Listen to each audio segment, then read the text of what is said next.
Ah, the lovely world of toys. Selling things that kids will play with and usually either end up in the yard or at Goodwill. Hi, I'm Speed Turtles, and in this video we're going to be talking about one of Marvel's famous projects, Secret Wars. If you didn't understand what I was talking about, let me fill you in.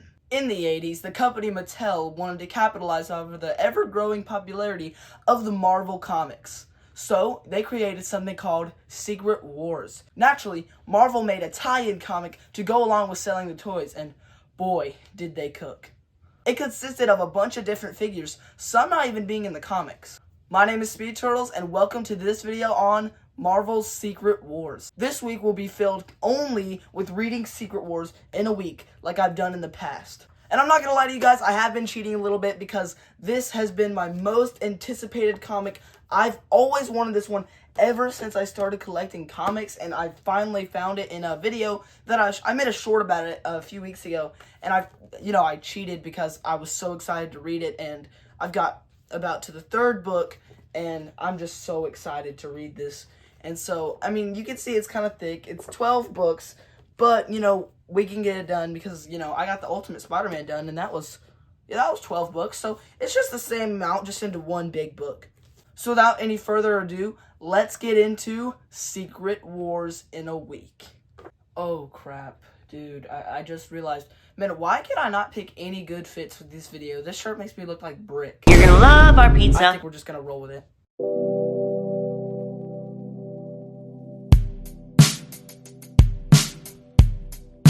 Okay, everyone, I'm giving an update on my Secret Wars reading. And I just want to give an update also on my grandma's house, so it was really cool reading room. It's pretty cool. It's not a room just for reading, it's the living room, but you know what I mean. And anyways, like I was saying, I just got to issue 8, and that cover is iconic. I love it. This book has been great so far. I can't wait to get to the review. I'll see y'all then. Well, everyone, I can officially say I have finished Marvel's Secret Wars. I had a really fun time finishing this book. I love the fact that all the Marvel heroes are together, even though, yes, it was made to sell toys. Now, speaking of that, the main villain, and I have a figure of him right here, is Dr. Doom. Now, you see, the reason why he is in this suit is because the company Mattel did not like Dr. Doom's suit when they were making his figure. Writer Jonathan Hickman and illustrator Mike Zeck found a way to create his new suit so that Mattel could sell the toys that look like this instead of, his classic suit. Which, I don't know, I really do like his cape, but it's a pretty good design. Like I said, I like the original better. One thing that I really liked about this is just how they were not afraid to mention things from the real world. Now, this isn't exactly what Spider-Man says, but he says something along the lines of how to choose world peace or a Big Mac, it would be hard to choose the right answer. And that's because, he's stuck on this alien planet and they have, alien food. Speaking of Spider-Man, if you guys didn't know, this is the first appearance of the symbiote suit. Now, it wasn't technically the first appearance, but it was the first appearance in this, continuity. Now, this gets a little confusing, so hang on. So, Spider-Man first got a symbiote suit in the issue 252. And the reason that is because just because Marvel is doing a huge event with all the heroes, doesn't mean that all of their single titles has to stop. So he got the symbiote suit. He came back from Secret Wars in issue 252, which came out before issue 8 of Secret Wars, which was in December. So if that makes any sense, I can see if I can make a timeline using editing and see if that made any sense visually. Anyways, the symbiote suit is just so iconic and I love it. And it's really awesome to read where it came from. One thing that was a real page-turner was how the X-Men was trying to break away from the heroes and join Magneto, so they kind of became not good guys, but not bad guys at the same time. But they would always fight on the side of the heroes, but Magneto was just on their team. Now, not every comic is perfect, so there's a few things that I was a little confused by, and I'm going to start with the problem of the Wasp. You see, the Wasp was the leader of the Avengers at this point in time in the comics. So it was really strange seeing how, weird they treated her. So she gets kidnapped by Magneto. She decided to attack Magneto. And then they ended up making out for some reason. That made me so confused because He just kidnapped you. How are you so easily forgiving? Anyways, another thing that I was confused with, and this is a running joke that me and my brother have, I was reading it, and Captain America's shield gets broken in this book by Doctor Doom because he absorbs the power of the Beyonder through comic logic. And the only explanation they give by like fixing his shield is that Captain America had sheer willpower and he was able to fix his shield just with his willpower. I don't really understand it. It kind of seems like lazy writing, but it still is kind of funny more than anything. Two more things really kind of confused me, and that was the part of James Rhodes. You see, Rhodey is Iron Man in this comic, and because he takes up the mantle at this point in time in the comics. And I really don't mind it, honestly. I think he's a really good Iron Man. But what they have that was kind of confusing me was that they kind of start this one panel where it seems like Iron Man is going to go, like, he's trying to go through something. He's going to be like, nobody believes in me, so I'm going to show them that I am the real Iron Man. And, you know, I would really like to see that part of the story, like everyone accepting Rhodey as Iron Man. But it really didn't seem like they kind of just left that plot point out. It kind of was just a one panel and, you know, like a one and done panel. The last thing that really confused me was Monica Rambeau getting trapped in, like, laser form. Like, I don't get it.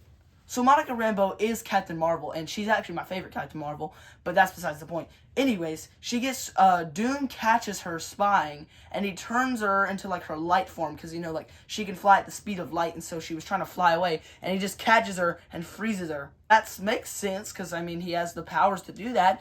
But here's what didn't make any sense to me, is that maybe look, this is an old book. I bought this book used.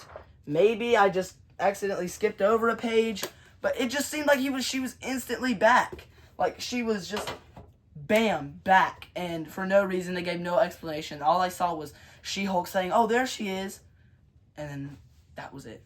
One of my favorite issues was issue 4. And that's the issue where it's a pretty iconic cover where the Hulk is able to lift an entire mountain, leaving the rest of the team to, you know, come up with an idea to escape. And the idea that they came up with is using Spider-Man's web shooters mixed with some of Hawkeye's arrows and adding, I guess, in a very simple way of explaining, adding their, like, electricity power, I guess, to Iron Man's repulsors and blasting a hole out of the mountain.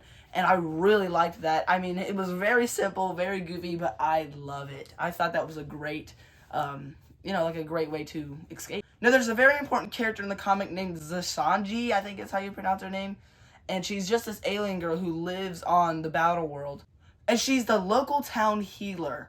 You see, she has the power to heal people, and at first she heals the Human Torch, and he falls in love with her. And they have this sort of romance, and then she heals Colossus, and he starts to fall for her. If you didn't know, Colossus and Kitty Pryde were actually dating at this point in time. It made me kind of confused how he would instantly just give up Kitty for this random alien. And it kind of explains it, but I don't think it explained it enough, how maybe they just brought it up. I don't think they really explained it. It was like, well, what if she heals you, you fall in love with her? But I mean, I guess they never really touched on that anymore besides, I think it was Wolverine or Professor X that said that. And I guess that's all they did. I wish they would have revealed the truth. Either way, it ends up the Human Torch don't even, like, care about her anymore. And then Colossus ends up, you know, dating her. And she dies at the end. And, you know, it makes Colossus devastated. But that whole mind game that Colossus has where it's either Kitty or Zashanji, and I really think I'm saying that right. I don't understand. It was kind of hard to pronounce. That sort of mind game that he had to go through, you know, choosing either Kitty or her. Well, in this book, one of the teams is the Fantastic Four. But not all the members of the Fantastic Four go. I guess Sue stayed at home or something. I'm not quite sure. But it was only the Thing, the Human Torch, and Mr. Fantastic. The main person I'm going to talk about is the Thing. And he's also my personal favorite Fantastic Four member. And this is the comic where She-Hulk takes the Thing's spot on the Fantastic Four. Because the Thing actually can turn from Ben Grimm and the Thing at will on this battle world. And he just wants to discover it a little bit more. So he stays on the planet while everybody else goes home. Reed gives him the device. So in the Thing comics, and this is something really cool, quick side note, my copy of Secret Wars actually has since it came out in 1999, this copy did, it gives you a what's next for the heroes. And so it actually read this really interesting article about, what happens in the Avengers and the Secret Wars 2 and then the Spider-Man and everything. It said that this started the Thing comics, or I guess, I don't know if it started it. I just know that it was, it made that part of the Thing storyline where he lived on that Battle Earth and was able to turn into Ben Grimm. And he falls in love with a girl named Cariana, and basically, long story short, the Thing just wants to come back home, and so he goes, and since that's the last hero on Battleworld has left, I guess the Beyonder just explodes it, and so the whole planet explodes, and there's no more Battleworld. Then the Thing becomes a professional wrestler, and instead of joining the Fantastic Four again, because he just think it was rude to just steal She-Hulk's spot like that on a whim, so he goes back to Earth and becomes a professional wrestler. Another thing that I really liked was how this story does the smart Hulk. And you see what I mean by that is it's a better way than they portrayed him in the MCU. He wasn't so corny, but, he was just he was smart, but he also was the Hulk and had the strength of the Hulk.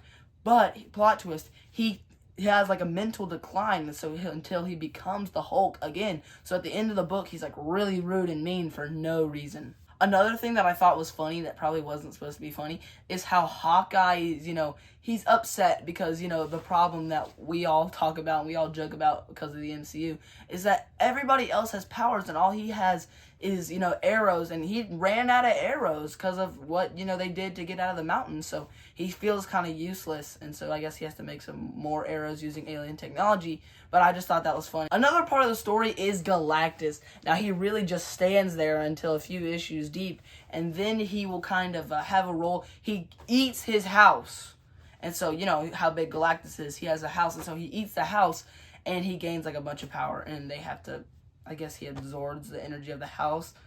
I guess that was another thing that I was confused with. Now I want to end this off on, a kind of relative character, and that is Reed Richards. I loved how he was kind of like the team's mechanic, and he would always, go around fixing anything that was broken with the team's suits or some of their technology. Like, he fixed Iron Man's suit, and he's like, wow, that Tony Stark really has sophisticated technology. But it shows that, Reed Richards is still smarter than Tony because he fixes his technology and then makes it better. That's going to wrap up today's video, guys. Thank you so much for watching. Make sure to like and subscribe. And remember, Jesus loves you always. Goodbye.